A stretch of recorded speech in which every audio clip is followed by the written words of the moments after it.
No, नहीं, इन शब्दों का सीधा सीधा मतलब होता है इनकार करना, है ना? तो फिर हमें इनकार करने की इतनी बड़ी सज़ा क्यों मिलती है, वो भी इतनी बेरहमी से? कई दफ़े मैंने पूछा है लड़कियों से, उनका कहना है कि काश हम लड़की ही ना होते, ना हमारा वजूद होता, ना ही कोई हमारा रेप करता। दुनिया में लड़कियों की आबादी कम क्यों है पता है?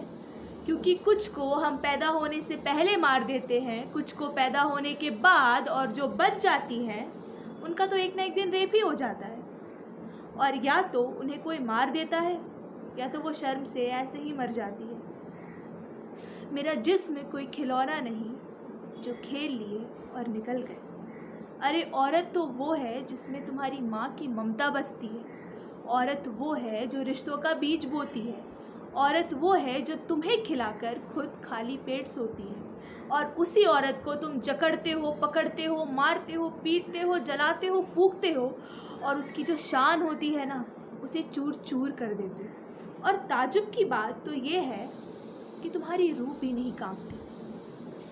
जब जब किसी का रेप होता है कहीं पर किसी का, तो हर उस बाप की इज्जत जाती है जिसने उसे शान से रखा हो।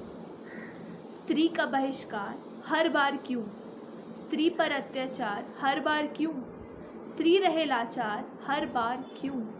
क्यों उस लड़की को न्याय नहीं मिलता जिसे वो रेपिस्ट, वो हैवान, वो दरिंदा बुरी से बुरी हालत में छोड़ जाता है? क्यों कोर्ट को, पुलिस को हर बार उसके अपवित्र होने का प्रमाण चाहिए होता है? क्योंकि उसने कपड़े एक बिलान छोटे पहने थे इसलिए, या वो घर के लिए 5 मिनट लेट से निकली थी, या इसलिए कि वो एक लड़की है और उसके शरीर के हिस्से खिलौने हैं तुम्हारे? क्यों हमें हमेशा लड़की होने की परीक्षा देनी पड़ती है? क्यों हमें एक बहन, एक बेटी, एक पुजारिन, एक छात्र की तरह नहीं देखा जाता? क्यों हमें हमेशा समाज के आगे झुकना पड़ता है? अरे हमें तो कहीं भी चैन नहीं है, ना मंदिर में, ना मस्जिद में, ना क्लासरूम में, ना ऑफिस में, यहाँ तक कि खुद के घर में भी नहीं है। क्या नहीं ना?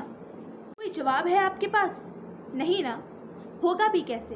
क्योंकि हम में से कुछ ही हैं जिन्हें इन सारी बातों से फ़र्क पड़ता है। बाकियों के लिए तो ये तो आम बातें हैं, रोज़ होते ही रहती हैं। लेकिन बस तब तक जब तक ये खुद के साथ नहीं होता।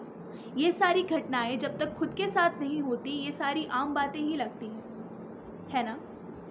रेप एक छोटा सा शब्द नहीं, ये हमारी आत्मा को नुकसान पहुंचाता है।